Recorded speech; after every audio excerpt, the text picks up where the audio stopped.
We are covering chapters 32 through 34, if I didn't establish that. And we are in Jacob's story at the point of him fleeing from Laban's house. He is Jacob, the supplanter, the deceiver, the heel catcher. He bought his brother Esau's birthright, stole the blessing of the firstborn son from Esau. He had to flee because Esau purposed in his heart that he was going to kill him. He was going to get him. And so Rachel, Jacob's mother, helped him escape. And so he fled to Laban's house and labored for Rachel, but he was deceived by Laban, and Laban gave him Leah. And so he went through some cheating and deception, and so if you dish it out, you better be able to take it. You reap what you sow. And so he has gained much there, um, much people, uh, wives, children, servants. He even has other goods such as livestock and other things. And so he told Laban, "It's time for me to go, so I can raise my own family." And of course, Laban didn't want him to go because, Laban says, "Since you've been here, I've been blessed." And so Jacob has to sneak out of his house, and get to getting. And so we are in chapter 32, and it says in verse 1, then Jacob went on his way. The angels of God, uh, it says, then as Jacob went on his way, excuse me, then as Jacob went on his way, the angels of God met him to reassure and protect him. Somebody ought to thank God for angels. When Jacob saw them, he said, "This is God's camp." In the King James Version, it says, "This is God's host." So he named that place Mahanaim, which means double camps. Verse 3 says, then Jacob sent messengers ahead of him to his brother Esau in the land of Seir, the country of Edom. So God had told him, to get out of Laban's house and go back, to your people. And so he's on his way back, and he don't know what tip Esau is on. And so Edom is a place where the descendants of Esau settled. Edom means hairy, and Esau was born hairy. Okay, many will say Esau was white because he was red or an albino. But when you look at it in its proper context, Esau had red hair, and he was very hairy. He had a lot of red hair on him. He was not red in skin. Even if he was red, he wouldn't be a European or a white man because we know Indians, the Washington Redskins, are not um, are not white people. So we're just gonna move on from that. All right. Verse 4 says, he commanded them, saying, "This is what to say to my Lord Esau." He's calling Esau his Lord. Your servant, Jacob says, "This, I have been living temporarily with Laban and have stayed there until now. I have oxen, donkeys, flocks, male servants, and female servants, and I have sent this message to tell my Lord, so that I may find grace and kindness in your sight." It was an ancient custom for men, especially kings, to send their servants to take letters and verbal messages to people. But later, Jesus taught you should personally go to someone you have an issue with. Don't send your messenger boy, your messenger girl to me. If you got an issue with me, you did me wrong. They didn't. So, you ought to come personally and talk to me. Don't send nobody with my money. Bring my $7. You bring it. I gave it to you. Bring me my $7 back. All right. But Jacob was scared. SCED. He was scared. All right. He knew he had done Esau wrong.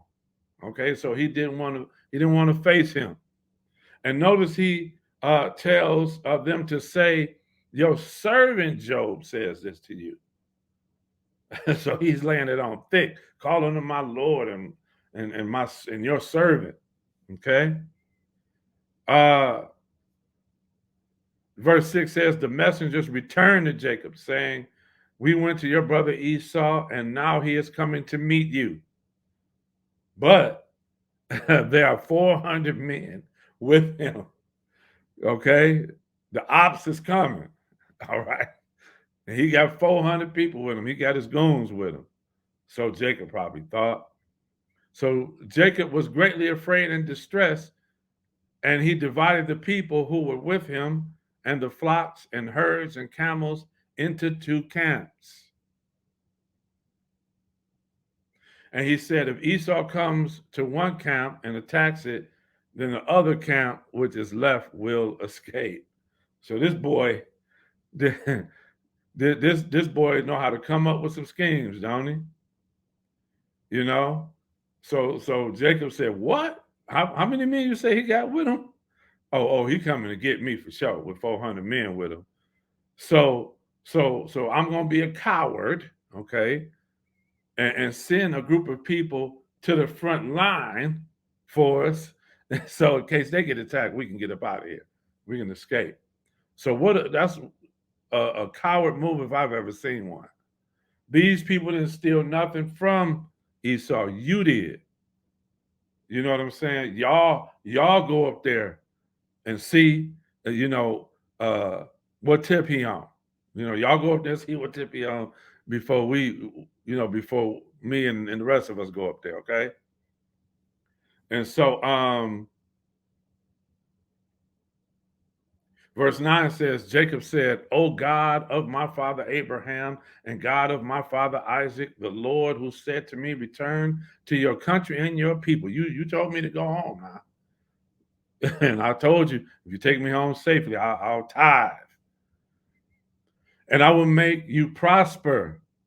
I am not worthy of all the loving kindness and compassion and all the faithfulness which you have shown to your servant." Oh, he humble now, right? "With only my staff long ago I crossed over this Jordan, and now I have become blessed and increased into these two groups of people. Save me, please. Oh, please, from the hand of my brother, from the hand of Esau, for I fear him that he will come and attack me and the mothers and the children." So then my thing is you go meet him. Okay? You go meet Esau. And if you tarry in returning, we'll know to getting back to Laban's house. Huh? Don't send us on a dummy mission. No, you go. And if you don't come back, like Moses took all that time up on the mountain, then we know to getting and get on back to Laban's house. All right. He couldn't have had none of y'all sisters do that because y'all would have been, we ain't got nothing to do with that. As a matter of fact, Esau, here he is back here. Come get him. Come on, Jacob. Because you're not about to put us on Front Street. You come deal with him. Y'all know y'all sisters wouldn't went for that. Am I right or wrong? And so verse 12 says, "And you, Lord, said, I will certainly make you prosper and make your descendants as numerous as the sand of the sea, which is too great to be counted." Yeah, God is going to honor his promise. Yeah. Oh, yes, he is. That don't mean you still that don't mean you don't still have to make things right with your brother. Come on now. He's going to honor his promise. But that don't mean you don't still have to make things right with your brother. Being blessed by God doesn't always mean you get to duck your responsibilities. Come on now. You're not gonna be forgiving your debt all the time. Sometimes you're gonna have to take care of your responsibilities. Sometimes you might not see the blessing until you serve that time in jail. Come on now. Because the Bible also says you reap what you sow. Come on now.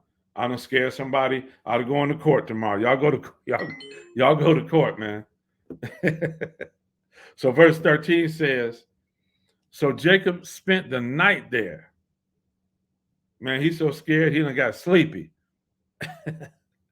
All right.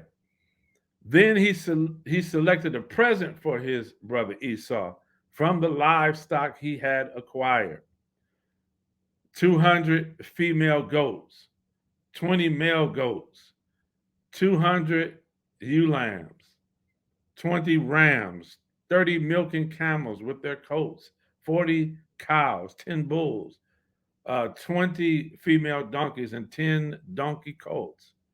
He put them into the care of his servants, every herd by itself, and said to his servants, go ahead of me, and put an interval or a space between the individual herds.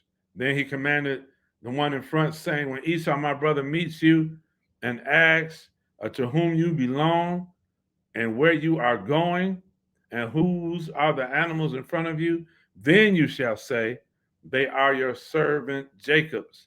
They are a gift sent to my Lord Esau, and he is also behind us. So he sent a so now he gonna try to bribe him, like he tried to bribe God, about tithing to him. If he took him back to his brother in peace. That whole Jacob, vowed a tithe, but it was a bribe.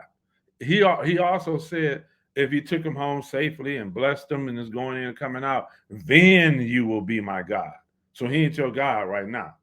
But if he bless you, then he'll be your God. Y'all got to go back and read that text before y'all start teaching tithing from Job's vow. Okay? But that's another message. Verse 19. And so Jacob commanded the second and the third as well, and all that followed the herd, saying, this is what you shall say to Esau when you meet him. And you shall say, look, your servant Jacob is behind us. Behind us. He should have been in front, right? This is your business. For he said to himself, I will try to appease him with the gift that is going ahead of me. Brother just got to be slick. He just can't be straight up, right? And handle his business like a man. Then afterward, I will see him. Perhaps he will accept and forgive me. So again, you're going to bribe, Esau's forgiveness with you're going to try to bribe forgiveness out of him, right? So the gift of the herds of livestock went ahead of him, and he himself spent that night in the camp. Old scary self. Done got so scared he done went to sleep. All right, verse 22. But he got up that same night and took his 2 wives, his 2 female servants, and his 11 children, and waded over the ford of the Jabbok. Then he took them and sent them across the brook, and he also sent across whatever he had. So he sent innocent people ahead of him to deal with Esau while he protected his family and stayed behind. All right, so that's something we can learn from that, but that's another message. So now Jacob wrestles with God, who is in the form of a man. Verse 24 says, now he wrestles with God and wrestles with this angel after not facing Esau. Keep this in proper context, and you're going to see how this unfolds with this meeting with God and the touching of the hip and the limping. Lean in, y'all. Take notes right here. So Jacob was left alone, and a man came and wrestled with him until daybreak. So all night long, right? When the man saw that he had not prevailed against Jacob, he touched his hip joint. And Jacob's hip was dislocated, and he wrestled with him. I'm in the Amplified version. Then he said, "Let me go, for day is breaking. Stop wrestling with me. Let me go." Could it be that Jacob has been wrestling with God his whole life? Hmm. But Jacob said, "I will not let you go unless you declare a blessing on me." So I'm gonna wrestle with you. I'm gonna hold on to you, but I want something in return. I'm trying to get something about you. You see what type of man he was. But this is still God's chosen child. He loved Jacob and hated Esau. He preferred uh, Jacob over Esau. Remember? All right. So he asked him, "What is your name?" And he said, "Jacob." And he said, "Your name shall no longer be Jacob, but Israel, one who prevails with God. For you have struggled with God and with men and have prevailed." Hmm. Then Jacob asked him, "Please tell me your name." But he said, "Why is it that you ask my name?" And he declared a blessing of the covenant promises on Jacob there. So Jacob named the place Peniel, the face of God, saying, "For I have seen God face to face." He had an intimate relationship, an intimate encounter with him. "Yet my life has not been snatched away." Now the sun rose on him as he passed Penuel, and he was limping because of his hip. Watch this, y'all. Take some notes on this now. He's limping now, right? This is significant. Therefore, to this day, the Israelites do not eat the tendon of the hip, which is on the socket of the thigh, because he touched the socket of Jacob's thigh by the tendon of the hip. Many scholars have tried to explain what Jacob wrestling with God meant, but I've just tried to go with the context of the passage. And it seems to me, according to the context now, that God gave him a limp so he could run no more. Y'all ain't talking to me tonight. You're gonna have to face God. You're gonna have to face your brother Esau. You can't run no more. You ran, you ran from your family to back to the old country with Laban, but you can't run no more now. You ran before, but you can't run no more. You're gonna have to face. You have to face the music now, Jacob. And so now he gave him a limp. You ain't gonna be able to run from nobody now. And so, chapter 3, or 33. Then Jacob looked up and saw Esau coming with 400 men. Now you limping, where you going? Y'all missed that because y'all read too fast. Now slow down. Huh? He coming with 400 men. He look up and see him coming. Where you running? Where you going now? You got a limp. You probably can't even get up on a donkey or a horse or nothing else. Your hip messed up. So where you going? You have to face your brother now, ain't you? So he divided the children among Leah and Rachel and the two maids.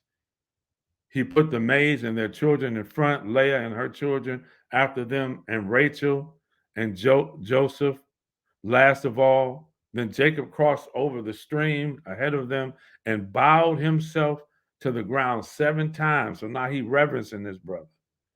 Because you can't run now, can you? You're going to have to humble yourself and see your brother. Huh? Until he approached his brother. But Esau ran to him and kissed him. Watch this, y'all. Pay attention. And hugged his neck and kissed him, and they wept for joy. So he bows down in reverence to his brother as he approaches him. But watch this. His brother comes and hugs him and kisses him and says, "Go on with that, man. The past is the past. You good with me. Get up off the ground and hug me and kiss me. We brothers." There are some people who owe us answers and apologies, my brothers and my sisters. But some people just need a hug and to be told, we're not even going to go there. The past is the past. We don't even need to talk about it. Let's move on. Verse 5 says, Esau looked up and saw the women and the children and said, who are these with you? So Jacob replied, they are the children whom God has graciously given your servant. Volunteering to be a servant is a sign of submission, my brothers and sisters. In the New Testament, we'll see the prodigal son when he knew he was wrong and needed to go back home. He said, I'm not going to even go back home as a son. I'm going back as a servant. Although his father received him as a son, in his mind, I'm going to submit myself. I'm not going back with my head up high, arrogant. I'm going to submit because I knew I was wrong. How many of you are humble enough to submit and be humble? Some people know they're wrong, but they still arrogant. Y'all ain't talking to me. Verse 6, then the maids approached with their children, and they bowed down. Leah also approached with her children, and they bowed down afterward. Joseph and Rachel approached, and they bowed down. Esau asked, what do you mean by all this company which I have met? And he answered, these are to find favor in the sight of my Lord. He's still on that tip, right? Esau like, man, we good. But Jacob, because it's just in him to be deceptive. This is that I might find favor in the sight of my Lord. You already done found favor with him, dummy. You about to mess it up being fake. Esau said, I got plenty, my brother. Keep what you have for yourself. I'm good. Can't you see? I'm telling you, we good, bro. Stop. Jacob replied, here he go. No, please, if I have found favor in your sight, you ain't seen that you ain't seen that you got favor already, bro. Then accept my gift as a blessing from my hand, for I see your face as if I had seen the face of God, and you have received me favorably. Okay, well, if he has already received you favorably, then what you don't need to give him the gift. You're good already. But anyway, sometimes we got to favor God and don't even see it. Come on, man. We're trying with all of our might, but it's not by our might. It's by his spirit, by his favor. But we keep trying in our flesh. Ooh, that just came to me. Get out your flesh. You already got God's favor. Y'all ain't talking to me tonight. I felt that one. Please accept my blessing, my gift, which has been brought to you, for God has dealt graciously with me, and I have everything that I could possibly want. So Jacob kept urging him, and Esau finally accepted it. Now, what kind of gift would Jacob's wives and his children be to Esau? Verse 12 says, then Esau said, let us get started on our journey, and I will go in front of you to lead the way. But Jacob replied, you know, my Lord, that my children are frail and need gentle care, and the nursing flocks and herds with young are of concern to me. For if the men should drive them hard for a single day, all the flocks will die. Please let my Lord go ahead of his servant. All right, now you already know he owns something. Talking about go ahead of me. And I will move on slowly. Governed by the pace of the livestock that are in front of me, and according to the endurance of the children, until, watch this now, until I have come to my Lord in Seir and Edom. So he's saying, you go on to Edom, and I'll meet you there. Watch this. Then Esau said, please, let me leave with you some of the people who are with me. But Jacob said, what need is there for it? Let me find favor in thy sight, my Lord. So Esau turned back toward the south that day on his way to Seir. Now watch this. But Jacob old deceiving self, went north. Did y'all read that? So Esau went south to go back to Seir, and Jacob went north to Succoth and built himself a house and made shelters for his livestock. So the name of the place was Succoth, huts and shelters. That's what it meant. Huts and shelters. So Jacob done deceived his brother again. You gone, man. I'm gonna hang on back here so I don't wear my people out, and I'll meet you in Seir. So Esau went south. He went north. Like, no, I don't. He too nice. It's got to be something to it. Got to be something to it. I'm not. I ain't going. I ain't going. So he went the opposite way. Let his brother go south. He go up north. Jacob settles in Shechem. So he's up in Canaan. That's a city in Canaan, right? Uh Esau done went back to his country, his city. When Jacob came from Padanaram, he arrived safely and in peace in the city of Shechem, in the land of Canaan. So he left Padanaram, his people's old country, came back to uh, Canaan safely, peacefully. Now, let's see if it say anything about that vow he made and that tenth that he vowed to make if he made it home in peace and safety. And camped in front of the walled city. Then he bought the piece of then he bought the piece of land on which he had pitched his tents from the sons of Hamor, Shechem's father, for 100 pieces of money. There he erected an altar and called it Elohe Israel. All right, now listen. There he erected an altar and called it El Elohe Israel.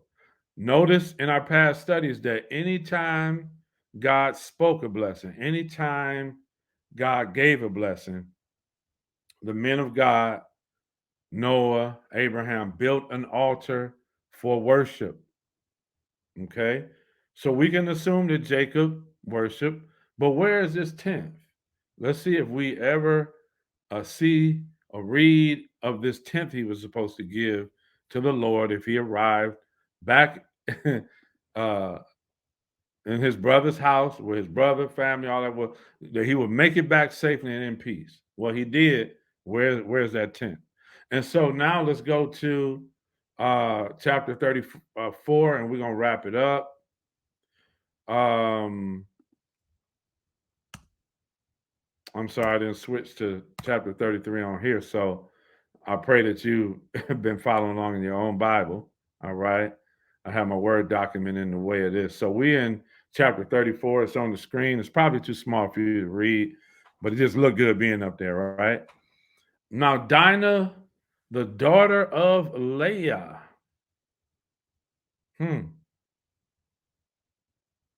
Whom she had born to Jacob. How many of you knew Jacob had a daughter? Went out unescorted. I've had that as a trivia question. How many children did Jacob have? Most people are going to say 12 because they only know about his 12 sons, the 12 tribes of Israel.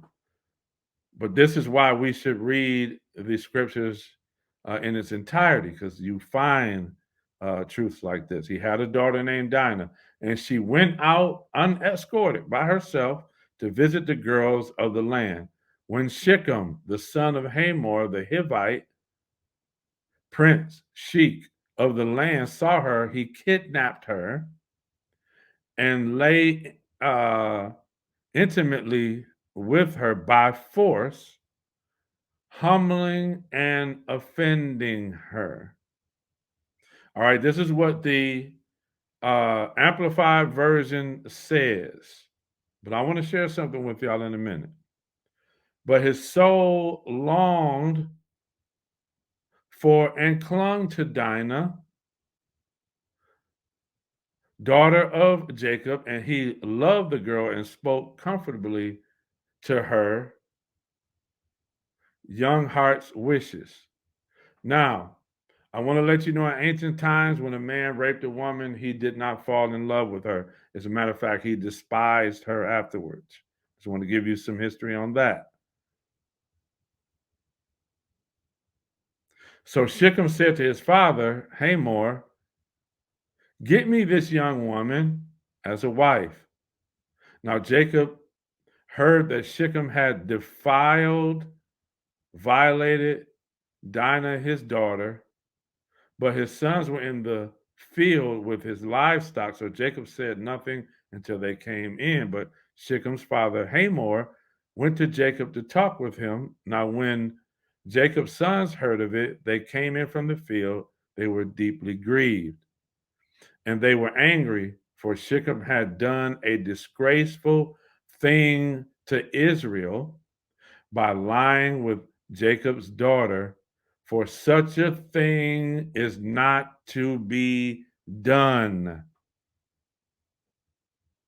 So if we look at our studies from Genesis 1 and 1 to now, what was Abraham's issue with Isaac getting married?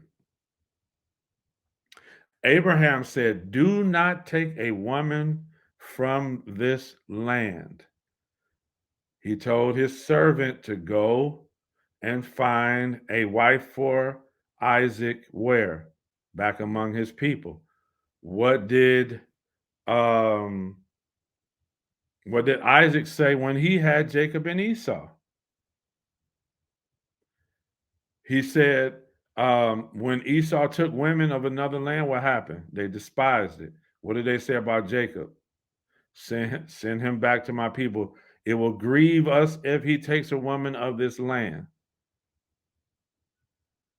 That's how Dinah was defiled, because men from that land, the Canaanites, whom they were going to take over, who were cursed, they were not to take a woman of that land.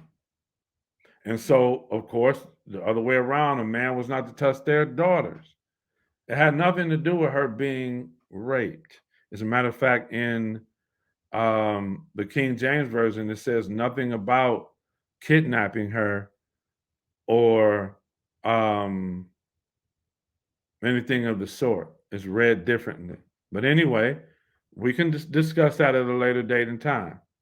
Let's go on and see what some more details of what they say that will further explain this. But Hamor conferred with them, saying, the soul of my son Shechem deeply longs for your daughter and sister. Remember, back then, they sought to take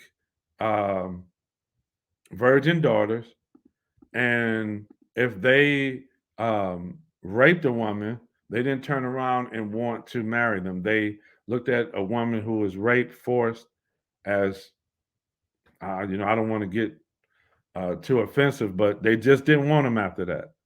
Okay, can I just leave it like that? And so he would not have wanted to marry her. All right.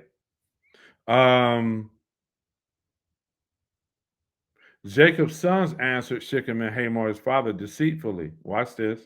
Because Shechem had defiled and disgraced their sister Dinah.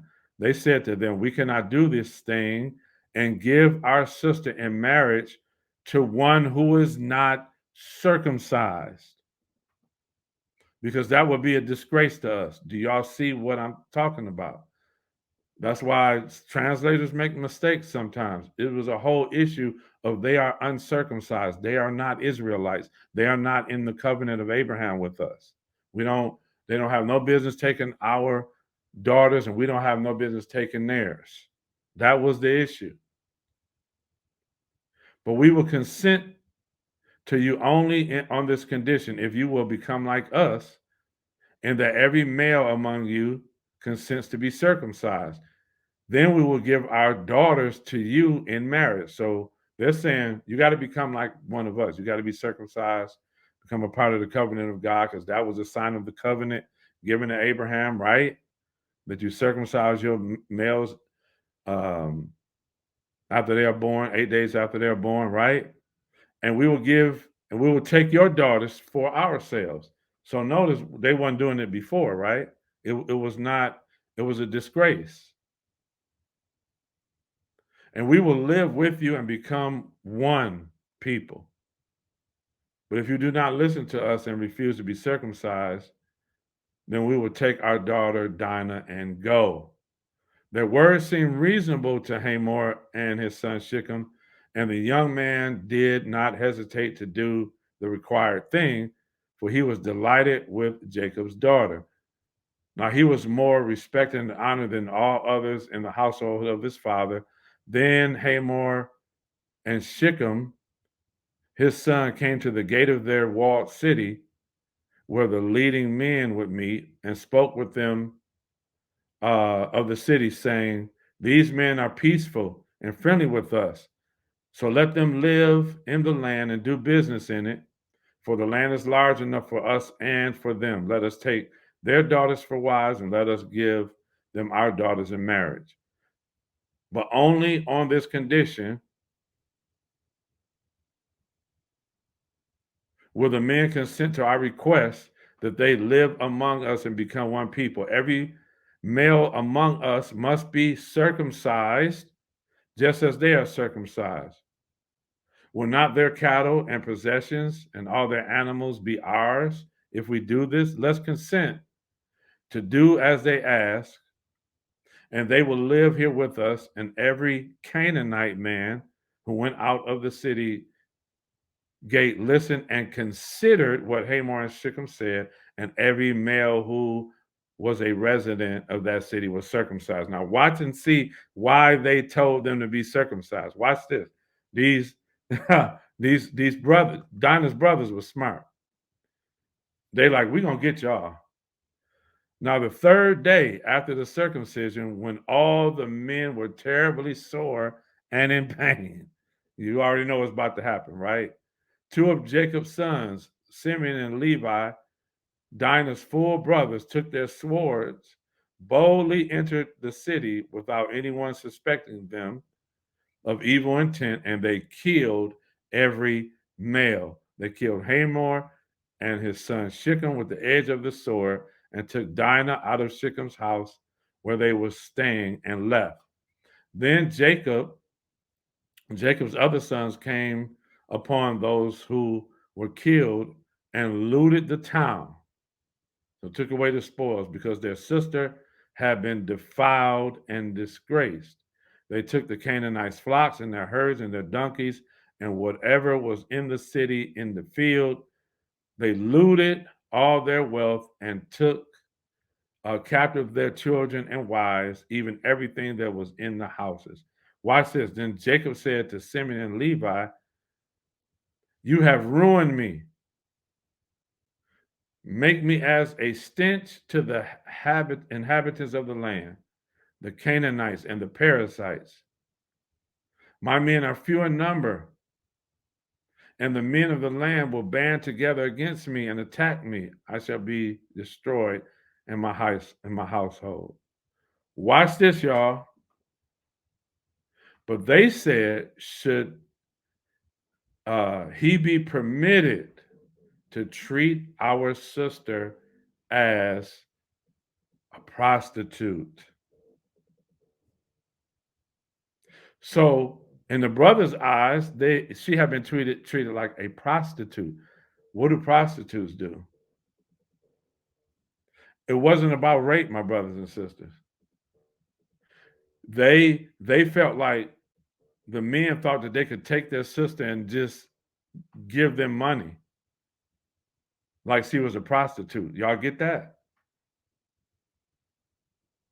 They never, Shechem never raped her. He defiled her by being a Canaanite man who took a uh, circumcised, well, she wasn't circumcised, but a woman from the people who were circumcised.